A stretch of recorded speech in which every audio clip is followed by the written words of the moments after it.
नमस्कार, city news में आप तमाम दर्शकों का स्वागत है। मैं हूं रिया गौर। खबरों की ओर बढ़ेंगे उससे पहले एक नजर डाल लेते हैं आज की सुर्खियों पर। सिटी न्यूज के प्रायोजक हैं water valley NH 28 Sherpur Muzaffarpur. Bharat सरकार द्वारा पाकिस्तानी वीजा रद्द किए जाने के बाद बहू अपने बच्चों से और पत्नी अपने पति से हुई जुदा। सदर थाना क्षेत्र के दिघरा चौक पर अनियंत्रित ट्रक ने मोटरसाइकिल सवार को रौंदा। एक युवक, 2 युवती गंभीर रूप से घायल। और बरमपुरा थाना क्षेत्र में मैरिन ड्राइव रोड में वाटर टैंकर की चपेट में आने से 7 वर्षीय बच्ची की हुई मौत। तो ये थी आज की सुर्खियां। अब खबरें विस्तार से। भारत द्वारा पाकिस्तान का वीजा रद्द किए जाने के बाद जिले के कई मुस्लिम परिवारों में मातम का माहौल। पहलगाम में पर्यटकों पर आतंकी हमले के बाद केंद्र सरकार के एक फैसले से ऐसे परिवार के लोग परेशान हो गए हैं जिनके घर में पाकिस्तानी बहू है। आपको बता दें कि भारत ने 24 अप्रैल को 27 अप्रैल से पाकिस्तानी नागरिकों को जारी सभी वीजा रद्द करने की घोषणा की है। जम्मू कश्मीर के पहलगाम में आतंकवादी हमले को लेकर दोनों देशों के बीच तनाव बढ़ने के बीच भारत ने यह कदम उठाया है। इस मामले में 26 लोग मारे गए थे। पहलगाम में हुए आतंकवादी हमले के बाद भारत सरकार द्वारा पाकिस्तान के खिलाफ कई बड़े और कड़े कदम उठाए गए हैं। इसमें पाकिस्तानी नागरिकों का वीजा निलंबन की बात भी कही गई है। हालांकि विदेश मंत्रालय ने गुरुवार को पाकिस्तान के नागरिकों के लिए भारत द्वारा जारी सभी मौजूदा वैध वीजा निलंबित करने के निर्णय पर स्पष्टीकरण जारी किया है। मंत्रालय ने कहा है कि यह निर्णय हिंदू पाकिस्तानी नागरिकों को जारी किए गए लॉन्ग टर्म वीजा पर लागू नहीं होगा। इस आदेश के बाद मुजफ्फरपुर जिले में शादी कर पति और बच्चों के साथ रहने वाली पाकिस्तानी नागरिक वजीहा हयाज के लिए मुश्किलें बढ़ गई है। मगर वजीहा हयाज के पति मोहम्मद तनवीर हैदर साफ तौर पर कह रहे हैं कि वह भारत की बहू है और वह भारत से नहीं जाएगी। काजी मोहम्मदपुर थाना क्षेत्र के मारीपुर महबूब कॉलोनी में रहने वाले तनवीर से कराची की वजीहा हयाज का वर्ष 2012 में निकाह हुआ। वजीहा को दीर्घकालीन वीजा मिला हुआ है जो इस वर्ष नवंबर तक वैध है। 28 फरवरी 2030 तक वैध पाकिस्तानी पासपोर्ट के आधार पर उसे वीजा मिला था। वीजा अवधि इस वर्ष नवंबर तक है। वजीहा ने भारतीय नागरिकता के लिए आवेदन दिया मगर उसे अब तक नहीं मिली है। तनवीर का कहना है कि निकाह के बाद से वह भारत की हो गई हैं। अब उनके 3 बच्चे हैं जो भारतीय हैं। 27 अप्रैल तक पाकिस्तानियों के भारत छोड़ने वाले आदेश पर वजीहा के शौहर तनवीर का कहना है कि न केंद्र सरकार की ओर से और न ही स्थानीय प्रशासन की ओर से मेरी बेगम को कोई निर्देश नहीं दिया गया है, न ही इस संबंध में कोई चिट्ठी आई है। वहीं तनवीर की बेगम वजीहा कहती हैं कि 13 साल पहले निकाह के बाद मैं कभी पाकिस्तान नहीं गई, अब यही मेरा मुल्क है। मारीपुर के महबूब कॉलोनी के रहने वाली तनवीर बताते हैं कि नया साल 2012 भारत में रह रहे अपने रिश्तेदारों के साथ मनाने और शादी समारोह में शामिल होने के लिए वजीहा 30 दिसंबर 2011 को अटारी बॉर्डर से टूरिस्ट वीजा पर भारत आई थी। 31 दिसंबर को दिल्ली पहुंची। उसके बाद 1 जनवरी 2012 को बिहार की छपरा स्थित अपने मां के चाचा के घर पहुंची। तनवीर ने बताया कि निकाह के समय वह सऊदी अरब से जॉब करती थी। वहां से वह भी 3 जनवरी को इस शादी में शामिल होने पहुंचे थे, जहां उनसे उनकी पहली मुलाकात इसी शादी में हुई। मात्र 1 सप्ताह में ही दोनों परिवार की रजामंदी से 9 जनवरी 2012 को पाकिस्तान के कराची यानी सिंध के रहने वाली वजीहा से निकाह हो गया। तब से वजीहा मेरे साथ ही रह रही है, लेकिन अब थोड़ी चिंता होने लगी है क्योंकि जो लोग टूरिस्ट वीजा पर आए हैं उनको भारत सरकार की ओर से वापस जाने के लिए बोला गया है। लेकिन शादी के बाद मेरी पत्नी को लॉन्ग टर्म वीजा मिल चुका है। हर साल इसका एक्सटेंशन करवाना होता है। जो हालात में है तो हालात के हिसाब से उस आदमी को दिक्कत है जिस वो जो विजिट वीजा पे है तो उसमें हालात खराब नहीं हुआ है, उनको अब सुरक्षित अपने घर चली जाए। इसके लिए जो न सरकार का ऑर्डर है कि 27 अप्रैल तक जो न अपने घर वापस चली जाए और जो पाकिस्तान में जो है घूमने गए हुए विजिट वीजा पे वो वापस इंडिया में वापस आ जाए। और हम लोग के जो लॉन्ग टर्म वीजा लगा हुआ है उन लोग को घबराने की जरूरत नहीं है। अभी तक उसका कोई आदेश नहीं आया है कि उनका वीजा कैंसिल किया गया है चाहे किसी तरह का। कब आई थी, कितने दिन हुए, कितने बच्चे? मेरी वाइफ तो 2012 में 1 जनवरी 2012 को आई थी, जो उस वक्त से भी लगातार यहाँ रह रही है। पाकिस्तान के दामाद आफ्ताब आलम ने आतंकी हमले के विरोध में दिया बड़ा बयान। कहा कि पाकिस्तान में घुसकर मारे आतंकियों को। भारत सरकार द्वारा पाकिस्तानी वीजा रद्द करने के फैसले से बिहार के मुजफ्फरपुर में रह रहे आफ्ताब आलम और साइना कौशर जैसी पाकिस्तानी नागरिक महिलाओं को अपने परिवार से बिछड़ने का खतरा सताने लगा है। पहलगाम में हुए आतंकी हमले से साइना की खुशियों को भी ग्रहण लग रही है। ऐसा पाकिस्तानी महिला मुजफ्फरपुर जिले के औराई में ब्याही गई हैं। बीते 13 साल पाकिस्तान के कराची के रहने वाली साइना कौसर से मुजफ्फरपुर के औराई के आफ्ताब आलम के साथ निकाह किया गया। अभी बीते साल ही वह मुजफ्फरपुर के औराई गांव में अपने ससुराल आई थी। अब पाकिस्तानी वीजा रद्द करने के भारत सरकार के फैसले से आफ्ताब को अपनी पत्नी से कभी मिल भी नहीं पाएंगे, या यही चिंता सता रही है, क्योंकि अभी तक इन्हें देश की नागरिकता नहीं मिली है। हालांकि साइना के पति आफ्ताब का कहना है कि उनके साथ ऐसा नहीं होगा, क्योंकि देश पहले परिवार बाद में। साइना को भारतीय नागरिकता दिलाने के लिए प्रशासन को उन्होंने सभी दस्तावेज भी दिए हैं, पर नागरिकता या लॉन्ग टर्म वीजा नहीं मिला। इस बीच उन्हें एक बेटी भी हुई जिसका नाम औफिया आफ्ताब है। आफिया भी पाकिस्तान की नागरिक है और अपनी मां साइना के साथ कराची में ही रहती हैं। साइना कराची के मधेशिया कॉलेज में प्रोफेसर है। 25 फरवरी को गई है यहाँ से, 22 नवंबर को आई थी और 25 फरवरी को वो चली गई। कैसे मिले थे आप लोग? देखिए वो तो हमारी रिश्तेदार ही, हमारी फुआ की ही बेटी थी। हमारी फुआ यही बेलसन सीतामढ़ी के ही रहने वाली थी। जब पाकिस्तान बांग्लादेश का बंटवारा हुआ वो बांग्लादेश में चली गई थी। बांग्लादेश में थी, जब बांग्लादेश से पाकिस्तान का बंटवारा हुआ तो फिर वो पाकिस्तान चली गई।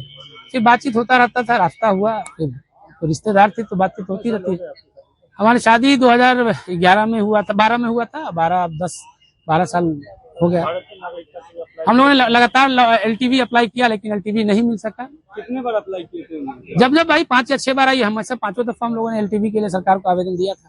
आपकी पत्नी भारत में कितने दिन रहती थी और आती थी 1 साल, 1.5 साल, 2 साल इस तरह से रही। अभी आई थी तो 5-6 महीने रह के गई है। जी।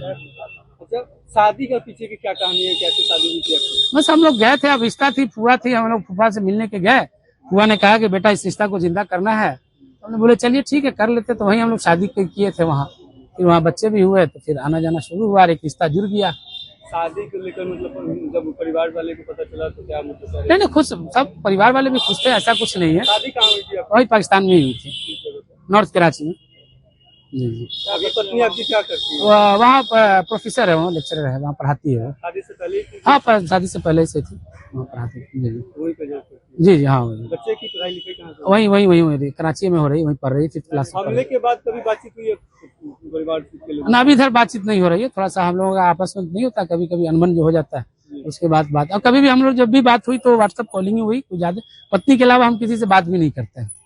अच्छा, आप राजनीतिक में भी सक्रिय है, शादी होने के बाद राजनीतिक असर कितना हुआ? राजनीतिक देखिए, अगर हकीकत पूछिएगा तो शादी में आने का भी वही कारण बना। अगर मेरी शादी ना होती, कुछ मामले ना होते तो फिर हम राजनीति में आते भी नहीं। राजनीति से हमको बड़ा दूर तक इतना ये नहीं था, क्योंकि राजनीति में आया तो अच्छे से राजनीति कर रहे हैं। हम लोग तो चाह रहे थे कि दोनों देश मिल के रहे, दोनों देश में ये हो, क्योंकि हिंदुस्तान, पाकिस्तान, बांग्लादेश एक ही है। लेकिन अब ये मुमकिन नहीं लग रहा है। जी। हमले होंगे हैं, अब क्या कहते हैं, क्या लग रहा है? क्या नहीं, डू एंड डाई, उसके क्या, कोई भी यही बोलेगा आपको, कब तक बर्दाश्त करिएगा? कोई भी इंसाफ पसंद जिसके अंदर थोड़ा सा भी अगर ईमान होगा वो कभी नहीं कहेगा कि ये करना है। हमला करने की जरूरत है, क्योंकि वहाँ डेमोक्रेसी नहीं है, वहाँ सेना चलाती है सत्ता। वहाँ देखे चुनी हुई सरकार को हटा के फेंक दिया इमरान खान को। वहाँ इंसानियत नहीं है, वहाँ लोग अपनी बहन का सौदा कर लेते हैं। डॉक्टर आफिया सिद्दीकी को इन लोगों ने अमेरिका के हाथे बेच दिया। उस कौम से आप क्या उम्मीद रखेगा? उस सरकार से आप क्या उम्मीद रखेगा? ये सरकार जो है, वहाँ की जो सरकार है, एकदम मतलब उसके अंदर मतलब कुछ बचा ही नहीं है। अब उससे उम्मीद रखिएगा वो इंसानियत की बात करेगा, ये समझिए कि हम लोग के लिए मूर्खता है। और सरकार को अब जो है ये जल पानी बंद कर देने से और ये वीजा रद्द कर देने से, इससे ऊपर उठ के काम करने की जरूरत है। और 1-2 सर्जिकल स्ट्राइक से नहीं, डायरेक्ट हमला करिए ना। रशिया ने यूक्रेन पर हमला किया कि नहीं किया, उसका जो हाल हो। लेकिन ये बार बार जो हो रहा है, हम लोग जब अकल हुए तभी से देख रहे कश्मीरी मामला हो रहा है। उस पहलगाम के बाद भी घटना हुई है, अभी हमारा एक फौज को भी पकड़ लिया है, अभी एक फौज हमारा शहीद भी हो गया है। ये तो लगातार हो रहा है, कब तक लोग शहादत देते रहेंगे? उसका तो कहीं ना कहीं इंड तो होना जरूरी है। लेकिन आपके परिवार भी पाकिस्तान में फंसे हैं, आपको चिंता नहीं सता रही है कि आप अपनी पत्नी देश पहले है, पत्नी बाद में है। पत्नी फिर यहाँ कर लेंगे तो हो जाएगी पत्नी। बात जो सीधा सीधी बात है, मीडिया में बोल रहे हैं, लेकिन देश तो पहले है ना, है पहले देश देखेंगे तो बच्चे कोई दिक्कत नहीं है। बच्चे पढ़े लिखे होगा, कोई देश में जाके मिल लेगा, कुछ कर लेगा, अलग बात है, लेकिन देश तो पहले है ना। जब आप जाइएगा ना तो वहाँ का हालात आपको समझ में आएगा। हम 2-2 दफा जाके देख चुके हैं। तो मतलब ऐसी क्या मजबूरी बनी कि पत्नी को उस देश में बस जाना पड़ गया, क्योंकि शादी के बाद तो यहीं रह जाती? वो पढ़ाती है, वहाँ वीजा नहीं बढ़ता है ना, जिसकी वजह से थोड़ा परेशानी होती रहती है। अगर वीजा LTV मिला रहता था कोई दिक्कत नहीं। आगे अब क्या चाहते हैं सरकार से? सरकार पहले पाकिस्तान से निपटे, उसके बाद हम कुछ नहीं चाह रहे। सरकार पहले इससे निपटे, जैसे भी हो इस पे ही होना चाहिए, इसको सोचने की कोई जरूरत नहीं है। बरमपुरा थाना क्षेत्र की मरीन ड्राइव पर वाटर टैंकर की चपेट में आने से 7 वर्षीय बच्ची की दर्दनाक मौत हो गई। मुजफ्फरपुर जिले के बरमपुरा थाना क्षेत्र में शनिवार को एक बड़ा हादसा हो गया। स्मार्ट सिटी की लापरवाही की वजह से एक बच्ची की दर्दनाक मौत हो गई। घटना बरमपुरा थाना क्षेत्र के बरमपुरा डेरा मोहल्ले की है। जिस जगह पर यह हादसा हुआ वह सड़क मरीन ड्राइव से आकर मिलती है। मृत बच्ची की पहचान दरभंगा जिले के जाल के रहने वाले संतोष सहनी की 7 वर्षीय बच्ची अनोखी उर्फ अनुष्का के रूप में हुई है।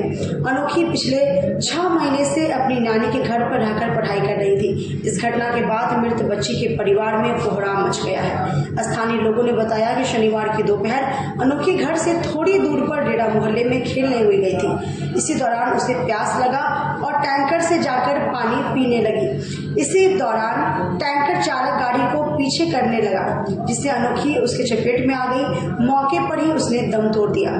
उसकी मौत के बाद स्थानीय लोग उग्र हो गए और ड्राइवर को बंधक बनाकर जमकर उसकी पिटाई कर दी। सूचना पर बरमपुरा थानेदार सुभाष मुखिया दलबल के साथ मौके पर पहुंचे।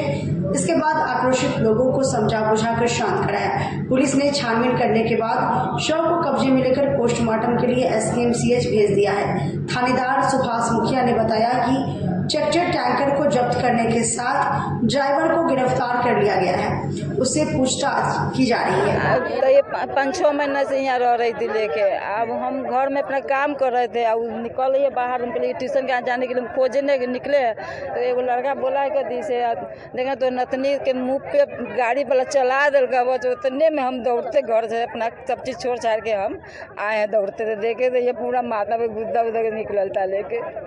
कितना साल की थी? 7 साल की थी। यहाँ क्यों रखे थे? हम पढ़ाई करें, हम बेटा उटा नहीं है ना, हम बच्चे के रखी नहीं थे अपने लोग भी। बेटी कहाँ रहती है? दरभंगा रहती है, आ रही है लेकिन आ रही है। अरे फोन कर दिए लेकिन। कितने दिन से यहाँ बच्ची आपके साथ रह रही थी? ये हो गया 5-6 महीना के। एक और नतनी है, उसको भी हम 10 साल से रखे हुए। उसको तो वो भी पढ़ती थी, दोनों बहन जाती थी स्कूल, आती थी लेके।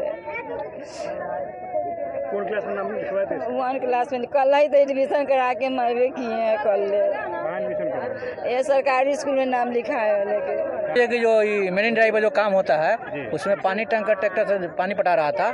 उसी में बच्चा क्या कहते हैं दब कर मृत्यु हो गई। अनोखी कुमारी है जो अपने नानी के पास रहती थी डेरा गाँव में।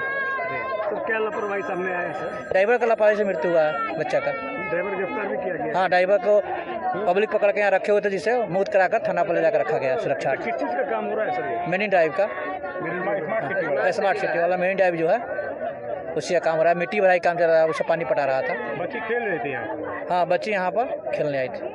आगे सर इसमें पोस्टमार्टम वगैरह की जाए? हाँ, पोस्टमार्टम कराकर प्राथमिकी दर्ज करते हुए विधि संगत कार्रवाई की जाएगी। पहचान वगैरह हो गई बच्ची की? हाँ, पहचान हो गई। अनोखी कुमारी नाम है। वक्फ बिल के विरोध में कई मुस्लिम संगठनों ने एकजुट होकर सरकार के खिलाफ प्रदर्शन किया। मुजफ्फरपुर में वक्फ बचाओ संविधान बचाओ रैली का विशाल आयोजन किया गया, जो मौन प्रदर्शन के तहत वक्फ बचाओ संविधान बचाओ जैसे नारे लगे, लिखे हुए बैनर बोर्ड हाथों में लिए हुए अपना विरोध जता रहे थे। वक्फ बचाओ संविधान बचाओ रैली में मुस्लिमों की काफी संख्या देखने को मिल रही थी। वक्फ बिल के विरोध में कई संगठनों ने इस मौन विरोध प्रदर्शन में हिस्सा लिया, जिसमें इंसाफ मंच, नागरिक समाज और मिल्लत कमेटी की मुख्य भूमिका रही। इस मौन आंदोलन में आजाद समाज पार्टी, सद्भावना मंच, Bhim army, RTI and RTI activist form, मानवाधिकार संस्था, सांझी संस्कृति सांझी विरासत मंच और इंकलाबी नौजवान सभा जैसे संगठनों का भरपूर समर्थन मिला। इस रैली को सफल बनाने में सभी संगठन ने अपने स्तर से सफल प्रयास किया। रैली का उद्देश्य था कि वक्फ बिल के विरोध में आवाज उठाना और संविधान की रक्षा करना। इस रैली के माध्यम से सरकार को वक्फ बिल वापस लेने के लिए दबाव बनाने का प्रयास किया गया। जिलाधिकारी के माध्यम से एक संयुक्त ज्ञापन सौंपा गया जिसमें वक्फ बिल वापस लेने की बात कही गई है। वक्फ बचाओ संविधान बचाओ रैली का नेतृत्व करने वाले लोगों ने बताया कि अगर सरकार इसके आवाज को नहीं सुनती है तो आने वाले दिनों में यह आंदोलन तेज और उग्र किया जाएगा। सामाजिक कार्यकर्ताओं के साथ वहां कई संगठनों के नेताओं का कहना था कि कश्मीर के पहलगाम में हुए आतंकी हमलों का हम लोग विरोध करते हैं और उसमें शहीद हुए लोगों की आत्मा की शांति के लिए प्रार्थना करते हैं। साथ ही केंद्र सरकार ने जो वक्फ बिल लाया उसका हम लोग विरोध कर रहे हैं। जब तक हमारी मांगे पूरी नहीं हो जाती है तब तक हमारा आंदोलन जारी रहेगा। आज हम लोगों ने वक्फ बिल के विरोध में पैदल मार्च निकाला था और सरकार को यह बताने की कोशिश की कि यह बिल किसी भी तरीके से मुसलमान पक्ष के लिए नहीं है। इस बिल के विरोध में शिया और सुन्नी सभी एक मंच पर आंदोलन के द्वारा प्रायोजित ये जो है वक्फ बचाओ रैली निकाली गई। देख रहे हैं मुजफ्फरपुर की अवाम, गयूर अवाम, इसमें हिंदू भी है, मुसलमान भी है, गंगा जमुनी तहजीब। ये एक मचा है मौजूदा सरकार पर जो गंगा जमुनी तहजीब को खत्म करना चाहते हैं। हम लोग वक्फ का जो कानून आया है, जो वक्फ का काला कानून आया है, जो हम पर थोपा जा रहा है, हम लोग उसके आज लिए आज मुजफ्फरपुर के गयूर अवाम ने बता दिया है कि यहाँ का सिर्फ मुसलमान नहीं, अगर आप गलत है तो हिंदू, जैन, सिख आपके खिलाफ है। यहाँ पर जो भी धर्म के लोग हैं, चाहे जो भी धर्म, इंसानियत के खिलाफ जो भी कानून लाओगे हम तुम्हारे खिलाफ हैं। ये मुजफ्फरपुर के अवाम ने आज बता दिया है। लाखों की संख्या में आज जो है इस काम के खिलाफ अपना एहतजाज दर्ज करने के लिए, आज लाखों की संख्या में अपना एहतजाज दर्ज के लिए लोग यहाँ मौजूद हैं। आज हमारे वजूद की बात है, हमारे मदरसे की बात है, हमारे मस्जिद की बात है, हमारे कब्रिस्तान की बात है। हम लोग अपने धर्म में किसी तरह का हस्तक्षेप नहीं कर रहे हैं। सरकार को कम करना है, की बात है, बात करें। बिल्कुल, ये जो काला कानून मेरा नाम जफर आजम, सचिव इंसाफ किए हैं। हम लोगों ने मार्च किए। सबसे पहले पहलगाम में जो आतंकी हमला हुआ, जो लोग मारे गए, उसके लिए हम कड़ी निंदा के साथ शोक व्यक्त करते हैं। साथ में हम ये कहना चाहते हैं कि जैसे कहावत है कि अंधेर नगरी चौपट राजा, वही हाल है हमारे राजा जी का जो है, समझिए। देखिए, सबसे पहले ये बता दूं कि ये जो वक्फ एक्ट 2025 के खिलाफ आज हजारों के तादाद में जो सड़कों पे वो थे, वो सिर्फ मुसलमान नहीं, पूरा बहुजन समाज था। पिछड़ा, अनुसूचित जाति, जनजाति, दलित, मुसलमान के सारे तबके, सारे लोग सड़क में थे। भीम आर्मी और आज़ाद समाज पार्टी का सैकड़ों में कार्यकर्ता आज मौजूद था।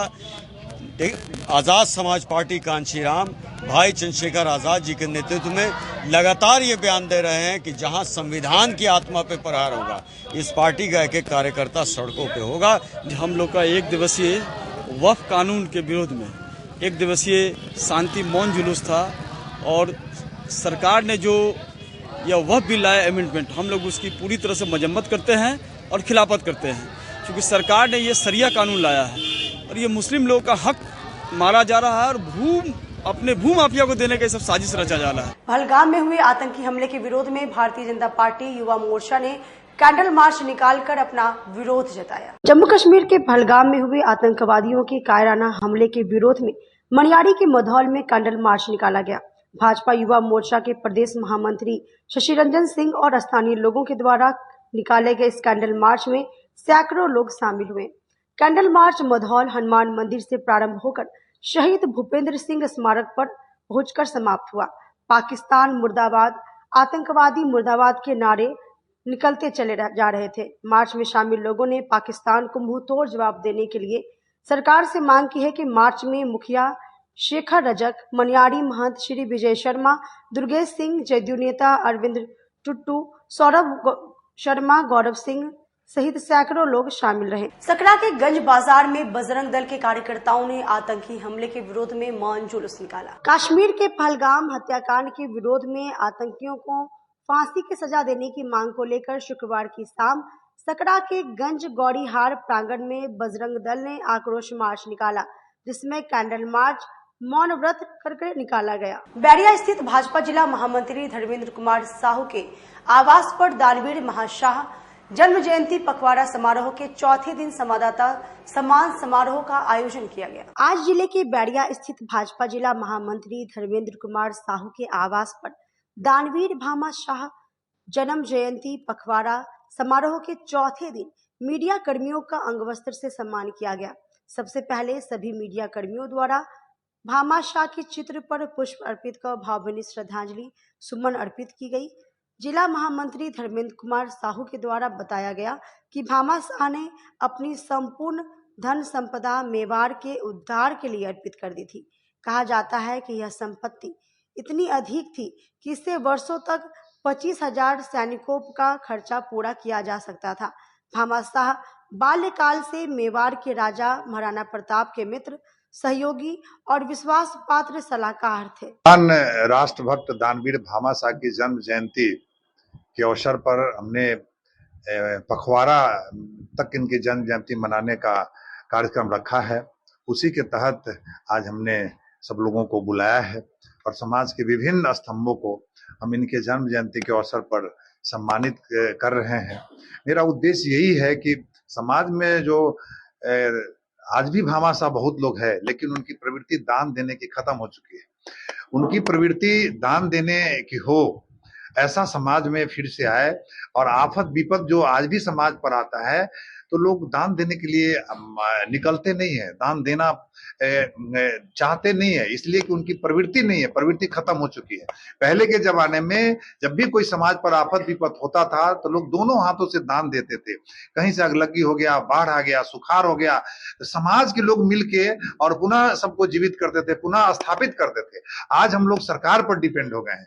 थोड़ी थोड़ी सी भी घटनाएं हो तो सरकार पर डिपेंड हो गए। कहीं थोड़ी सी अगलगी हो जाए तो देखते हैं कि महीनों महीनों दिन लोग छावनी में रहता है, बिना बर्तन के खाना खाता है। जबकि उस समाज में भी भामा शाह जैसे लोग, धनवान लोग हैं जो मदद करके उसको समाज के मुख्य धारा में ला सकते हैं। बस उनमें थोड़ी सी प्रवृत्ति बढ़े, इसी के लिए हमने इनका पखवाड़ा मनाने का काम किया है कि भाई सब लोगों के माध्यम से समाज में जो है दान देने की प्रवृत्ति बढ़े।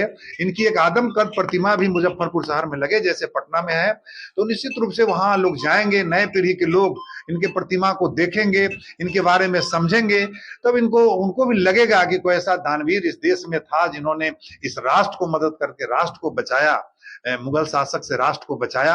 एक प्रेरणा लोगों को मिलेगा। इसलिए मुजफ्फरपुर में भी एक बड़ा आदमकद प्रतिमा इनकी लगनी चाहिए। इसकी मांग भी हमने पहले से किया है।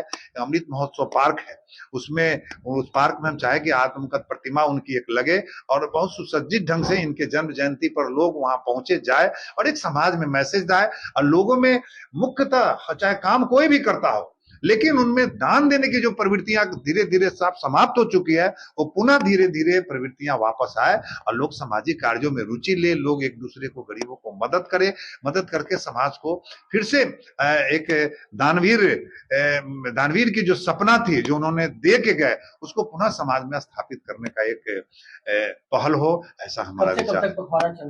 ये 23 तारीख से चला। 23 तारीख के केंद्रीय राज्य मंत्री राजभूषण जी इसका उद्घाटन किए थे, अजीत जी भी थे और निवर्तमान जिला अध्यक्ष रंजन कुमार जी भी थे, बहुत सारे कार्यकर्ता थे, सब लोग उन लोगों ने उद्घाटन किया। उसके बाद हम लोगों ने 24 को, क्योंकि प्रधानमंत्री जी की रैली थी, तो विकलांग जहां बच्चे हैं उनके बीच हमने मिठाइयां बांटी, अंग वस्त्र बांट के उनको भी सम्मानित किया। उनके जो शिक्षक लोग हैं उनको सम्मानित किया कि इस विकलांगता के होते हुए भी आप राष्ट्र के लिए काम कर रहे हैं, जी रहे हैं और पढ़ा रहे हैं, इसके लिए उनको सम्मानित किया। 25 तारीख को हम अधिवक्ता लोगों को भी बुलाए थे, बड़ी संख्या में अधिवक्ता आए थे। उनके बीच भी हमने कहा कि आप डायरेक्ट लोगों से जुड़े हैं तो थोड़ी सी आप अपनी प्रोफेशन करिए, लेकिन समाज सेवा भी करिए, कुछ ऐसा प्रेरणा लोगों को दीजिए कि दान देने की प्रवृत्ति लोग बढ़े। आज हम मीडिया साथियों को बुलाए हैं, कल भी एक समाज के प्रमुख कार्यकर्ताओं को हम बुलाएंगे और बिहार सरकार के मंत्री माननीय आपको मोती बाबू मोती बाबू हम लोग के बीच होंगे और वो भी यही संदेश समाज के कार्यकर्ताओं को देंगे कि भाई समाज में जो हमारी दान देने की प्रवृत्ति खत्म हो गई है वो हो। इसके बाद 28 तारीख को भी कार्यक्रम होगा और 29 तारीख को ये समापन होगा और 29 तारीख से एक सप्ताह तक इनके नाम पर हम लोग विभिन्न जगह जाके और वृक्षारोपण करेंगे। सदर थाना क्षेत्र के दिघड़ा NH-28 पर कॉलेज जा रही छात्राओं को ट्रैक्टर ने मारी ठोकर, 2 छात्राएं घायल। मुजफ्फरपुर के सदर थाना क्षेत्र के दिघड़ा NH-28 पर शनिवार को एक अनियंत्रित ट्रैक्टर ने मोटरसाइकिल सवार युवक को ठोकर मार दी। मोटरसाइकिल पर एक युवक और 2 लड़की सवार थे। ट्रैक्टर की ठोकर से तीनों करीब 10 फीट दूर जाकर गिरे। इस हादसे में दोनों लड़की गंभीर रूप से जख्मी हो गई। ट्रैक्टर बाइक को घसीटते हुए 20 मीटर दूर जाकर रुकी। ड्राइवर ट्रैक्टर से कूदकर फरार हो गया। इसके बाद स्थानीय लोगों ने थाना को सूचना दी। मौके पर पुलिस पहुंचकर ट्रैक्टर थाने ले गई। दोनों घायल लड़कियों का एक निजी अस्पताल में इलाज चल रहा है। दरअसल मनियारी थाना क्षेत्र के मधौल के रहने वाले सिद्धार्थ सिंह अपनी बहन और उसकी एक सहेली को लेकर RDS कॉलेज किसी काम से जा रहे थे। तभी रास्ते में ओवरटेक के दौरान ट्रैक्टर ने ठोकर मार दी। इससे बाइक सवार दूर गया और मोटरसाइकिल ट्रैक्टर के नीचे आ गई। इस हादसे में सभी बाल बच गए। हालांकि दोनों लड़कियों को चोट आई है। इस मामले में सिद्धार्थ सिंह ने बताया कि लेफ्ट साइड से जा रहे थे, तभी होली मिशन स्कूल के पास बने ब्रेकर के नजदीक पीछे से ट्रैक्टर ने ठोकर मार दी। फिर घसीटते हुए 1 किलोमीटर तक ले गया। बाइक पर मेरी बहन और उसके दोस्त थी। दोनों RDS कॉलेज में पढ़ती हैं। उसी को लेकर कॉलेज जा रहे थे। इसी मामले में थाना अध्यक्ष अस्मित कुमार ने बताया कि एक्सीडेंट की सूचना मिली थी। अभी मोटरसाइकिल सवार की तरफ से कोई आवेदन नहीं दिया गया है। आवेदन मिलने के बाद कार्रवाई की जाएगी। ट्रैक्टर को जब्त कर थाने लाया गया है। जा रहे थे होली मिशन स्कूल के जस्ट सामने में ब्रेकर पड़ता है, ठीक है। हम अपने लेफ्ट साइड में, आप गाड़ी का पोर्शन देख सकते, गाड़ी भी लेफ्ट में आकर के रुकी हुई। वहाँ पे पीछे से आकर ट्रैक्टर वाला धक्का मारा। लगभग 1 किलोमीटर तक घसीट के लाया गाड़ी को। उसके अंदर मेरी एक बहन थी, बहन की मेरी दोस्त थी, जिसका कुछ स्कूल में काम था, RDS कॉलेज में पढ़ती, तो लेकर के हम जा रहे थे। आकर के पीछे से ठोक दिया, यहाँ तक घसीट के लाया। दोनों को रॉयल हॉस्पिटल में भर्ती करवा के आया। ट्रैक्टर वाला भाग गया। बिना नंबर का गाड़ी है, बिना नंबर प्लेट का गाड़ी चला रहा है। बताइए तो पुलिस को कहने से फूल था, पूरा पी के चला फूल है। क्या नाम हुआ आपका? मेरा नाम सिद्धार्थ सिंह हुआ। कहाँ घर हुआ? मनियारी मधौल। वक्त तो चला एक छोटी सी ब्रेक का, लेते हैं छोटा सा ब्रेक। तब तक आप बने रहिए हमारे साथ, देखते रहिए सिटी न्यूज मुजफ्फरपुर।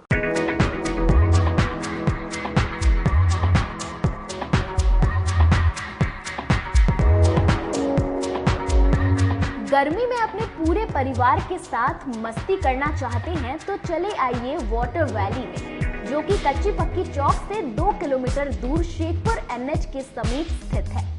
शहर के लोग यहाँ मोटरसाइकिल और कार से काफी आसानी से पहुँच सकते हैं। यहाँ आप अपने परिवार के साथ फुल मस्ती कर सकते हैं। वेव पूल, रेन डांस के साथ भव्य वाटरफॉल बनाया गया है। छोटे बच्चों के लिए कई प्रकार के स्लाइड्स बनाए गए हैं, जहां बच्चे अपनी मस्ती में डूब जाएंगे। इसके अलावा खाने पीने के लिए बेहतरीन सुविधाएं उपलब्ध है, जहां पूरे परिवार के साथ व्यंजनों का लुत्फ उठा सकते हैं। तो देर मत कीजिए, गर्मी में मस्ती उठाने के लिए वाटर वैली तुरंत पहुंचे।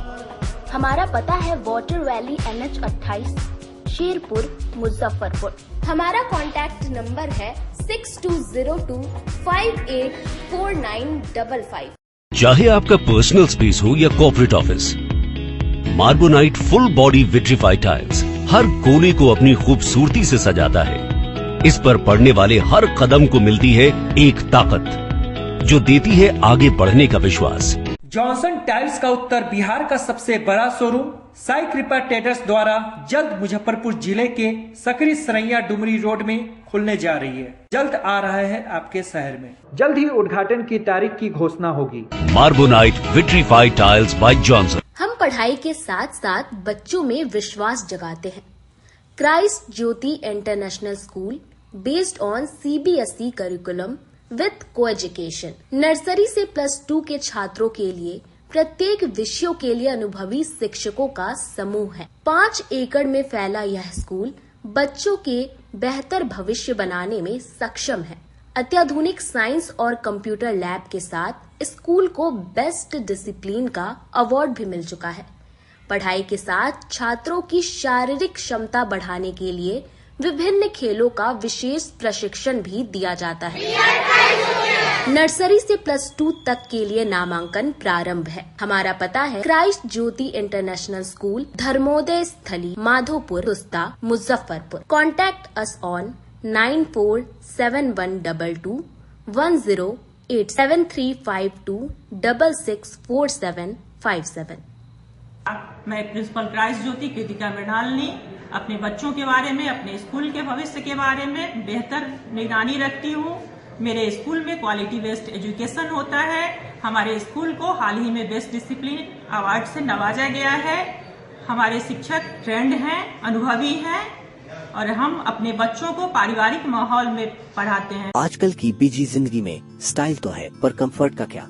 आपके इसी स्टाइल और कंफर्ट को बेहतर बनाने के लिए नीलकमल लेकर आए हैं first exclusive factory outlet showroom in Mithanpura, Muzaffarpur, जहां home furniture, office furniture, mattress and wedding special pay up to 50% off with EMI facility. Style भी, कंफर्ट भी।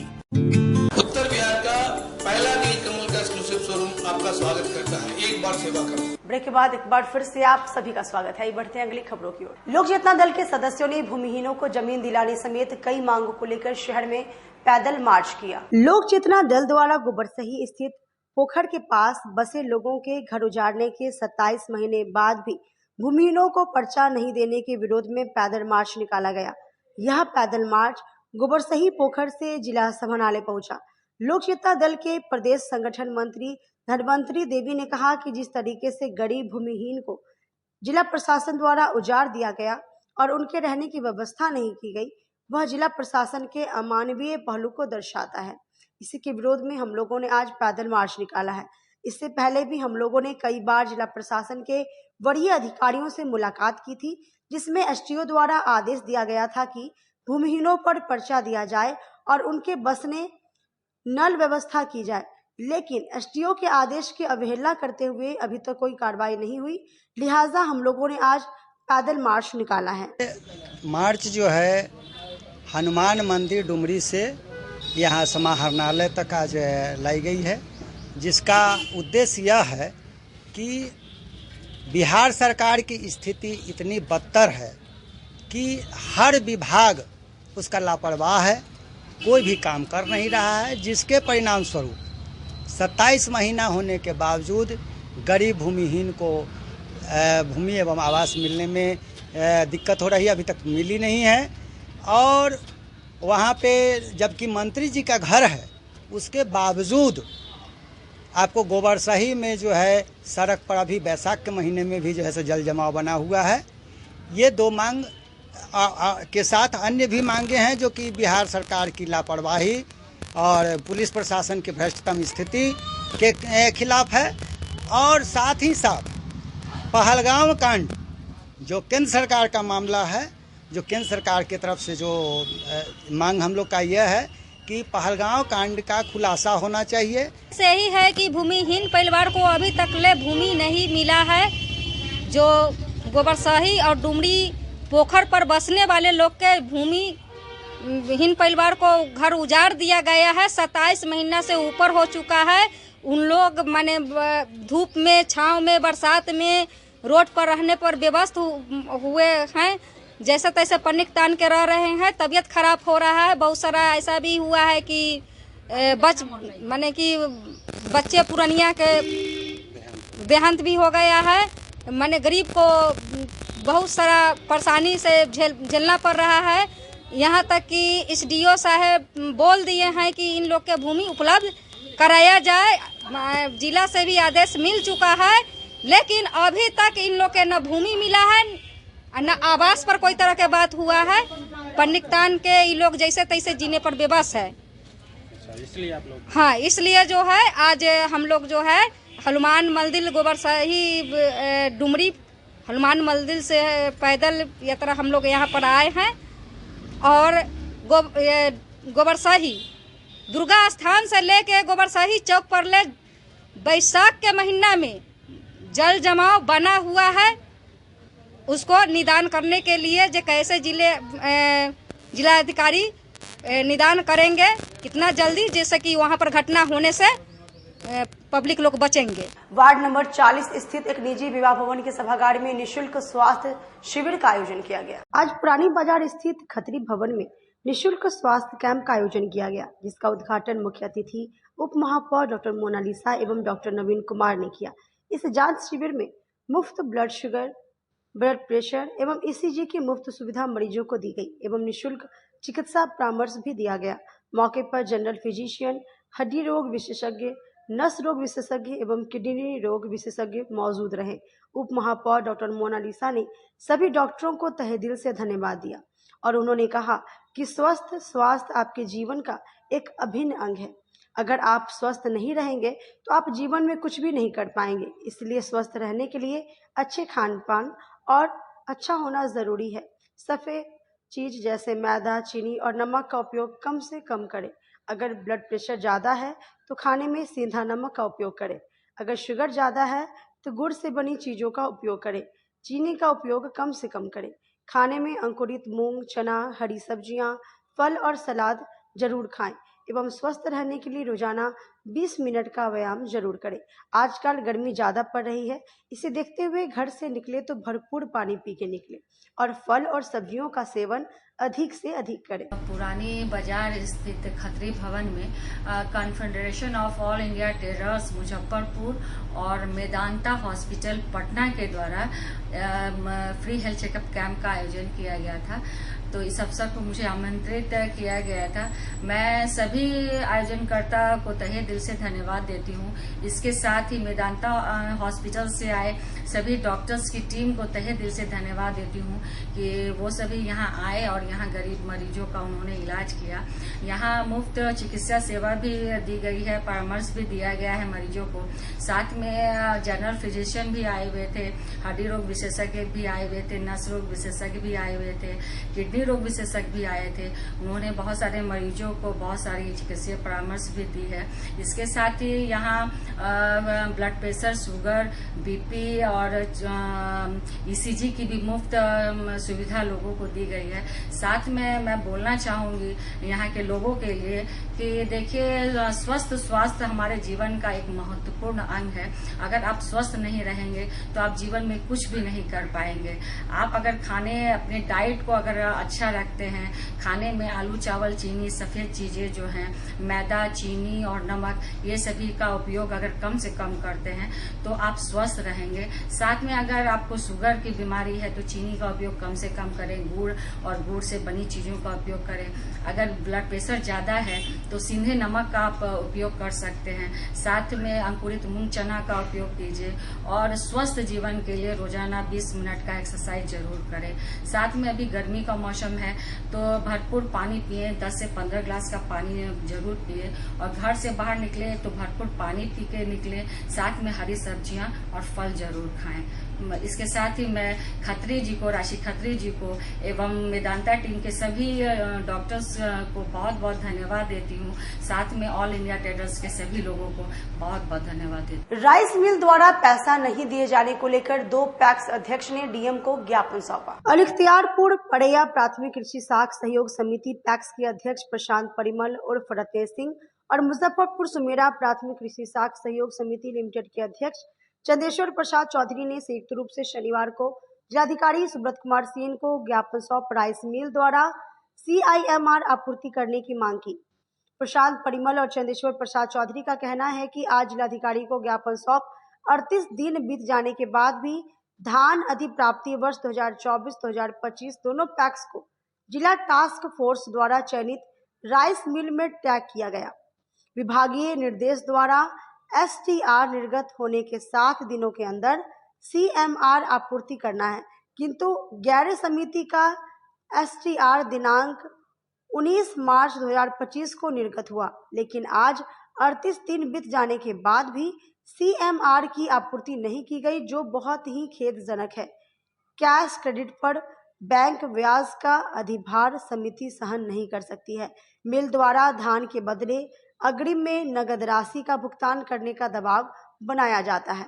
इसका CCTV, धान उठाव, GPS और धर्म काटा पर्ची की निष्पक्ष जांच करने की मांग की है। यही है कि किसान द्वारा धान लिया गया, मिलर के तुगलकी फरमान के कारण धान सड़ रहा है गोदाम में। 40 दिन हो गया STR कटे हुए, जबकि नियमानुसार जो है 7 दिन के अंदर मिलर को CMR दे देना है, लेकिन 40 दिन के बाद भी जिला प्रशासन के जितने भी टास्क फोर्स के पदाधिकारी हैं सभी को कहने का मतलब 1 अप्रैल को ही ईमेल के माध्यम से जिलाधिकारी महोदय को कार्यालय में रिसीट कराएं, दोबारा हार के 24 तारीख को पेपर रिसीट कराएं, लेकिन कहीं कोई सुनवाई जो है नहीं है। इसका जांच कहने का मतलब नितांत आवश्यक है। इसमें जांच तभी संभव है जैसे मिलर का कहने का मतलब CCTV का जांच हो, GPS धान उठाव GPS का जांच हो, कांटा पर धर्म कांटा पर्ची का जांच हो, तब ये साबित होगा जो मेरा आरोप सही है या गलत है। प्रशांत परिमल, अख्तियारपुर परिया कुर्नी पैक्स अध्यक्ष। जिला का अधिकारी महोदय ने हम सुमेरा पैक्स और अख्तियारपुर परिया पैक्स दोनों का जो था उसको व्हाट्सएप पर श्रीमती अनुमंडला पदाधिकारी महोदया के यहाँ भेज दिया और PA को कहा कि इन दोनों को वहाँ बात कराओ और उनको से भी कहा कि उनको भी कहना हमसे बात करेंगी और कहा कि जाइए इस पर कार्रवाई होगी, आपका समाधान होगा। क्या परेशानी? लेकिन जी परेशानी क्या आ रहा है? परेशानी यह रहा है कि हम लोगों का 10 लॉट हम किसान का धान खरीदे थे सुमेरा पैक्स में। 5 लॉट धान शुरू से ही पैक मिलर कहता है कि हमको 9,35,000 रुपया दीजिए, तो वो जो हमारा STR है वो जल्दी निर्गत नहीं कर, चावल नहीं देता है, मुहैया नहीं करता है। उसके लिए DM को हम बोले थे, तो शुरू में भी SDO साहिबा गई थी पश्चिमी, तब मेरा चावल काफ़ी 24 दिन के बाद लिया था। फिर उसी तरह से 4 लॉट में किया और अब कह रहे हैं कि नहीं अभी आप पैसा दीजिए तभी आपका चावल गिरेगा, अन्यथा हमारे पास पूंजी नहीं है। हमारे पास धान सर गोदाम में पड़ा हुआ है। हम प्रशासन को 3 बार लिख करके दिए हैं, लेकिन अभी तक हमारा जो है सो धान अब इधर जो है सो चावल नहीं गिराया जाता है। पहले उनको चावल देना है तब हम उनको धान देंगे, लेकिन वो ऐसा नहीं करते, वो पैसा पर अड़े हुए। और आज हमारा 24 दिन 7 तारीख को STR निकला और आज तक हमारा चावल मुहैया नहीं हुआ। और जो चावल गिरा भी और धान पहले लिए भी उसमें काफ़ी जद्दोजहद के बाद उसमें 5 किलो एक्स्ट्रा धान लेते हैं गैर कानूनी और 120 रुपया का रेट जोड़ करके कुटाई के नाम पर लेते हैं। तो ये सब अन्याय है और हम लोग अब क्या करेंगे, ज़मीन बेच के देंगे। अब हम लोग इस स्थिति में आ गए हैं कि अब हमको सुसाइड करके मरना होगा। वो बैंक का लोन है, किसान को जो खाता में गया वो हमारा पैक्स पर बैंक का लोन है। हम लोग साधारण परिवार के लोग हैं, तो इसलिए हमने DM साहब का रास्ता देखे हैं। अब वो दोनों ने संज्ञान में लिया है, लेकिन पिछले बार भी DM साहिबा SDO साहिबा गई, लेकिन वह अपना मर्जी से ही 5-7 दिन में गिराया। और इधर भी हम लोग लगे हुए हैं, तमाम पदाधिकारियों को देते हैं, कोई नोटिस नहीं ले रहा है। वो डिस्ट्रिक्ट मैनेजर कहते हैं कि इस DCO साहब का काम है। आप लोग को तो मिलर को धान देना है, तो फिर पैसा क्यों? वो धान देना है तो धान नहीं लेते हैं, धान का रेट मार्केट में नहीं है। और वो मैक्सिमम लोग चावल जो देते हैं उसका वो पैसा वसूलते हैं पैक्सों से, और वो उसमें GPS लगा करके मोटरसाइकिल से ले जाया जाता है और पैसा की अथी करके धान के नाम पर आपूर्ति की जाती है और चावल गिरा के दोनों में कंपनसेट हो जाता है। आप लोग से धान नहीं लिया जा रहा? धान नहीं लिया जा रहा है। धान हमारा तो मैं तो प्रशासन को आपसे भी कर रहा हूँ कि आप, मेरा घर सुमेरा है 8 किलोमीटर पर, आपको मैं ले चलता हूँ, आप मेरा धान देख लीजिए। मतलब धान पड़ा हुआ है? धान पड़ा हुआ है सर, सर रहा है। सर नहीं माने अब तो उसमें अब सरेगा ही ना। 6 महीना हो गया, नवंबर में धान कटा, ये अप्रैल जा रहा है, तो धान बहुत सूख गया। सूखन तो काफ़ी चला गया ना, और आज तक नहीं। और एक और बिहार सरकार का है कि जल्द से जल्द चावल गिरना चाहिए, धान पैक्स का ले लेना चाहिए। 15 वर्षों से समाज में सेवा करते आ रहे अनीश झा ने शिवहर विधानसभा चुनाव लड़ने का ऐलान किया है। विधायक हैं, सत्र नहीं चल रहा, आप शिवहर में रहिए। विधायक रहेगा तभी तो लोग विधायक से अपनी समस्या को लेकर पहुंचेगा। सारे लोगों से जाकर मिला हूं, सबका आशीर्वाद लिया हूं। नहीं, हम बेटा हैं, आपके बीच का है। नमस्कार, सिटी न्यूज में तमाम दर्शकों का एक बार फिर से स्वागत है। आज हम बात करेंगे मुजफ्फरपुर जिले का नहीं और न ही उत्तर बिहार का, हम बात करेंगे पूरे बिहार की। और बिहार में ऐसे ऐसे लोग हैं जो कि समाज में अपनी पहचान समाज सेवी के रूप में भी कर चुके हैं और उन्होंने लगातार जो समाज में अपने जो कर्तव्यों का दायित्व करते हैं उस माध्यम से लोगों के बीच जाकर उनके दिल में जगह बनाए हैं। ऐसे ही एक शख्स से आज हम मिलवाना चाह रहे हैं आपको, अनीश झा, जो कि परिचय के मोहताज नहीं है। सबसे पहले अनीस जी, आपका सिटी न्यूज में स्वागत है। सिटी न्यूज से जुड़े सभी व्यूअर्स को मैं प्रणाम करता हूं और आपका विशेष आभार कि आप यहाँ आए अपना समय निकालकर। अनीस जी, ये बताइए कि 2015 से लगातार आज आप जो है समाज में लोगों के बीच जाकर मदद करते आए हैं, चाहे वो किसी की बेटी की शादी हो या कोरोना काल में फंसे हुए लोग। जिस प्रकार से कोरोना काल एक विपत्ति के रूप में आया था, उसमें बढ़ चढ़कर लोगों की सहायता करना या कोई पढ़ाई में पिछड़ जाना, जो पैसे के माध्यम से जो इकोनॉमिकल कमज़ोर वर्ग हैं, वैसे बच्चों को पढ़ाई लिखाई में मदद कर कर उनको अपने मुकाम पर पहुंचा देना, आखिर ये प्रेरणा आई कैसे आपको? देखिए, हम ना बहुत साधारण सा फैमिली से बिलोंग करते हैं, परिवार से। तो हम लोगों ने बहुत सारी चीज़ें देखी हैं। शुरुआत में जब मैं खुद एबल हुआ, सक्षम हुआ, तो मुझे लगा कि कुछ अलग किया जाए, कुछ हटकर किया जाए। ठीक है, तो उसके बाद हम पहली बार जो शुरुआत किए थे, तो एक बच्ची का हाथ पूरा जल गया था और उसी के ऑपरेशन के लिए लोग फंड कलेक्ट कर रहे थे। अच्छा। हैंड का ऑपरेशन के लिए। तो फिर उस समय मेरे पास भी ये खबर आया, तो वहाँ के वर्तमान विधायक सांसद कोई 1000 रुपया, कोई 1500, मतलब ऐसा मजाक बन गया था एक तरह से।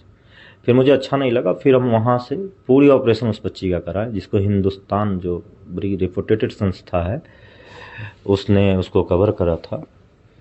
और फिर वहीं से फिर उसके बाद हम कभी पीछे नहीं मुड़े। मैं अपना जो भी, जैसे कोविड आया तो कोविड में हम ही ने पहला शुरुआत किया था। ये शुरुआत ये किया था कि चूँकि बाहर निकलना नहीं था, डिस्टेंस मेंटेन करना था, घर में रहना था, तो उसमें हमने ये प्रयास किया कि हमारी मदद कैसे लोगों तक पहुँचे। तो हमने अपना फेसबुक पेज, मेरा जो वेरीफाइड पेज है, उससे लाइव किया और हमने लाइव में सारा अपना नंबर वगैरह दिया और बोला कि बिहार से बाहर है, चाहे किसी भी ज़िले का हो, पर्टिकुलर मेरा शिवर नहीं, उस समय कोई ऐसा नहीं था, चुनाव था या कुछ भी था। बिहार से बाहर कोई भी ज़िले का, किसी भी ज़िले का व्यक्ति अगर बिहार से बाहर है और अगर आपको राशन की दिक्कत है तो अनीस झा आपको राशन दिलवाएगा। हाँ, इसके लिए करना ये है कि आप अब दुकान पे जाइए, वहाँ से राशन लीजिए और वहाँ का स्कैनर दुकान वाले का भेजिए, यहाँ से पेमेंट जाएगा। और ऐसे करके तकरीबन करीब 4000-5000 प्लस लोगों को ऐसा सुविधा हमने दिया था। फिर उसके बाद उनके आने जाने की व्यवस्था करा, बस का लाइन अप किया तो कोविड में। फिर उसके बाद जैसे अभी उन्नाव बस हादसा हुआ, जिसमें हमारे शिवहर लोकसभा का 18 व्यक्ति की मृत्यु हो गई थी। फिर मुझे जानकारी मिला, मैं पहुंचा, फिर उन लोगों को आर्थिक सहयोग करना, ये सब मैं करते रहता हूँ, मुझे ये सब अच्छा लगता है। अनीस जी, युवा हैं, क्योंकि समाज में पिछले 10 वर्षों से आप एक्टिव है, समाज में लोगों की जाके मदद करते हैं। ऐसे में एक सवाल तो मेरा भी बनता है कि युवा होने के नाते समाज की सेवा कर रहे हैं, शिवहर में, पूरे ज़िले में आप परिचय के मोहताज नहीं है, सबके घरों में या दिल में जगह बना कर रखे हुए। कभी ऐसा नहीं लगा है कि राजनीतिक दूरी तय करें आप? इस बार महसूस हुआ है। अच्छा। लोगों का डिमांड था क्या? नहीं, बहुत सारे अपने लोग थे जो कहते थे, चूँकि एक आप समाज सेवा का पैमाना होता है और जो समाज सेवा यही ना हुआ कि हम पर्टिकुलर, जैसे किसी का कोई दुख हमारे पास किसी के माध्यम से आया तो उसको हमारी मदद पहुँचे। लेकिन जो हमारे शिवहर का स्थिति है, पूरे बिहार में आप किसी भी ज़िला को घूमिए और शिवहर को घूमिए तो शिवहर में आपको सड़क नहीं मिलेगा, मतलब अच्छा सड़क नहीं मिलेगा। सबसे ज़्यादा सड़क की दयनीय स्थिति हमारे शिवहर की है। हमारे शिवहर का दुर्भाग्य रहा है कि हमारे शिवहर का विधायक भी बाहर का है। हमारे शिवहर का दुर्भाग्य है कि फिर सांसद भी बाहर का हुआ। जो विधायक या सांसद हमारे शिवहर में 2 दिवसीय दौरे पे आता है, अच्छा, 3 दिवसीय दौरे पर आता है। लेकिन मेरा कहना ये होता है कि अगर आप विधायक हैं, सत्र नहीं चल रहा, आप शिवहर में रहिए। विधायक रहेगा तभी तो लोग विधायक से अपनी समस्या को लेकर पहुंचेगा। या फिर शिवहर का लोग 100-150 रुपये भाड़ा खर्चा करके पटना, और चूंकि हमारा विधायक तो पूरा देश में रहता है, राजस्थान कहाँ, तो लोग अपनी समस्या को पहुंचा ही नहीं पाता है, पहला बात। दूसरा बात, जो स्वास्थ्य की सुविधा है हेल्थ सेक्टर में, आप सदर अस्पताल में चले जाइए। सदर अस्पताल की बात मैं कर रहा हूँ। सदर अस्पताल में जाइए, 5 मिनट बैठिए, 6 मिनट में आपको रेफर कर दिया जाता है। मुजफ्फरपुर या भी सीधा? हाँ, आपके मुजफ्फरपुर की घटना मैं 4 दिन पहले का कह रहा हूँ। यहाँ जो ब्रिज है इस पे हम लोग जा रहे थे और एक बच्चे का एक्सीडेंट हो गया, मतलब बुलेट वाला ठोकर मार के चल गया। हम सारे वहाँ लोग देख के वीडियो बना रहे थे। हम वहाँ रुके, हम उसको वहाँ से उठाएं, अपने गाड़ी से लेके उसको सदर अस्पताल गए और 5 मिनट के अंदर उसको SKMCH रेफर कर दिया। तो ये स्थिति है। अब सोचिए मुजफ्फरपुर सदर अस्पताल की स्थिति है तो हमारे शिवहर का स्थिति क्या होगा, समझ रहे हैं? तो ये बहुत, तुम मतलब कुल मिलाकर कहने का मतलब ये है कि जब देखिए आपके घर की समस्या आप समझेंगे, उसका निराकरण आप करेंगे, हम थोड़ी कर देंगे। तो शिवहर हमारा घर है, हम शिवहर के बेटा हैं, बाहरी का क्या काम है। और मैंने एक बात इस बार कह के लड़ रहा हूँ कि शिवहर अब शिवहर का बेटा चलाएगा, बाहरी नहीं। क्या सांसद हमारे शिवहर में 2 दिवसीय दौरे पे आता है, अच्छा 3 दिवसीय दौरे पर आता है। लेकिन मेरा कहना ये होता है कि अगर आप विधायक हैं, सत्र नहीं चल रहा, आप शिवहर में रहिए। विधायक रहेगा तभी तो लोग विधायक से अपनी समस्या को लेकर पहुंचेगा। या फिर शिवहर का लोग 100-150 रुपये भाड़ा खर्चा करके पटना, और चूंकि हमारा विधायक तो पूरा देश में रहता है, राजस्थान कहाँ कहाँ, तो लोग अपनी समस्या को पहुंचा ही नहीं पाता है, पहला बात। दूसरा बात, जो स्वास्थ्य की सुविधा है हेल्थ सेक्टर में, आप सदर अस्पताल में चले जाइए। सदर अस्पताल की बात मैं कर रहा हूँ। सदर अस्पताल में जाइए, 5 मिनट बैठिए, 6 मिनट में आपको रेफर कर दिया जाता है। अच्छा मुजफ्फरपुर या भी सीधा? हाँ, आपके मुजफ्फरपुर की घटना मैं 4 दिन पहले का कह रहा हूँ। यहाँ जो ब्रिज है इस पे हम लोग जा रहे थे और एक बच्चे का एक्सीडेंट हो गया, मतलब बुलेट वाला ठोकर मार के चल गया। हम सारे वहाँ लोग देख के वीडियो बना रहे थे। हम वहाँ रुके, हम उसको वहाँ से उठाएं, अपने गाड़ी से लेके उसको सदर अस्पताल गए और 5 मिनट के अंदर उसको SKMCH रेफर कर दिया। तो ये स्थिति है। अब सोचिए मुजफ्फरपुर सदर अस्पताल की स्थिति है तो हमारे शिवहर का स्थिति क्या होगा, समझ रहे हैं? तो ये बहुत, तुम मतलब कुल मिलाकर कहने का मतलब ये है कि जब देखिए आपके घर की समस्या आप समझेंगे, उसका निराकरण आप करेंगे, हम थोड़ी कर देंगे। तो शिवहर हमारा घर है, हम शिवहर के बेटा हैं, बाहरी का क्या काम है। और मैंने एक बात इस बार कह के लड़ रहा हूँ कि शिवहर अब शिवहर का बेटा चलाएगा, बाहरी नहीं चलाएगा। लोगों के बीच जा रहे हैं, चूंकि शिवहर आपने चुना है, अपना पैतृक आवास आपका वहाँ, जन्मस्थली वहाँ है, तो चूंकि घोषणा तो आपने कर दी, तो लोगों के बीच जाकर मिल रहे हैं, क्या फीडबैक लोग दे रहे हैं आपको? फीडबैक तो आप लेंगे, आप लोग का काम है। अब हम अपनी सेटिस्फेक्शन बताते हैं। हम पिछले 1 साल से हम चुनावी मोड में, बाकी उससे पहले अपना उस बीच में भी जैसे किसी का कोई ये आ गया तो उसको हेल्प करते हैं, वो मेरे सोशल मीडिया अकाउंट पे सब रहता है, मीडिया में रहता है। हाँ, इससे 1 साल पहले हमने आपका अनीस आपके द्वार कार्यक्रम का लॉन्च किया और इसके तहत पूरे शिवहर विधानसभा के 4 प्रखंड के 3700 पंचायत के सारे लोगों से जाकर मिला हूँ, सबका आशीर्वाद लिया हूँ। आपका अनीस आपका द्वार कार्यक्रम का मतलब समाप्ति हुआ। अब जो है हम लोग एक पैदल यात्रा का प्लानिंग कर रहे हैं और अब पैदल सबके घर फिर पहुँचेंगे। और लोगों के बीच तो हम रहते हैं, हम लोगों के बीच ही रहते हैं, कहीं नहीं रहते हैं। अनीस जी, मतलब आखिरी सवाल समझ लीजिए कि लोगों के बीच जाकर जो भी आपको अनुभव हो रहा है, जो मान सम्मान लोगों का प्यार मिला है, उन लोगों से आप क्या कहना चाहेंगे? उन लोगों से आपके चैनल के माध्यम से इतना ही कहेंगे कि बहुत दिन बाहरी को झेले हैं, शिवहर आज वहीं का वहीं है। अब बहुत दिन इन विरासत की राजनीति ये वो सबको झेले हैं। मैं एक बात कहता हूँ कि हमारे शिवहर में जितने भी प्रत्याशी हैं, संभावित प्रत्याशी, वर्तमान विधायक, हारा हुआ विधायक, ये तो इसमें क्या है कि कोई जो है, कोई लड़ रहा है अपने बाप दादा की विरासत बचाने के लिए, कोई लड़ रहा है अपने पिताजी के नाम पे लड़ रहा है, कोई लड़ रहा है अपने भाई के नाम पे लड़ रहा है। एक अनीस जो है सब लड़का है जो खुद के बूते और शिवहर की जनता के आशीर्वाद से लड़ रहा है। तो शिवहर की जनता से भी इतना ही कहेंगे कि बहुते दिन झेल लिए बाहरी को, इस बार शिवहर का बेटा को आशीर्वाद दीजिए। हम नेता नहीं, हम बेटा हैं, आपके बीच का हैं, इतना ही कहेंगे, बाकी तो उन लोगों का काम है। ये थे अनीस झा, जो कि अपने सामाजिक कार्यों की वजह से आज शिवहर में पहचान बना चुके हैं, लोगों के बीच जा रहे हैं। आने वाले विधानसभा चुनाव में अपनी दावेदारी भी बखूबी पेश करने जा रहे हैं। अब देखना दिलचस्प होगा कि अनीस झा के ऐलान के बाद जो महागठबंधन और एनडीए जो बड़े दलों के नेता हैं और जो वो लोग क्या सोचेंगे, ये तो वक्त ही बताएगा।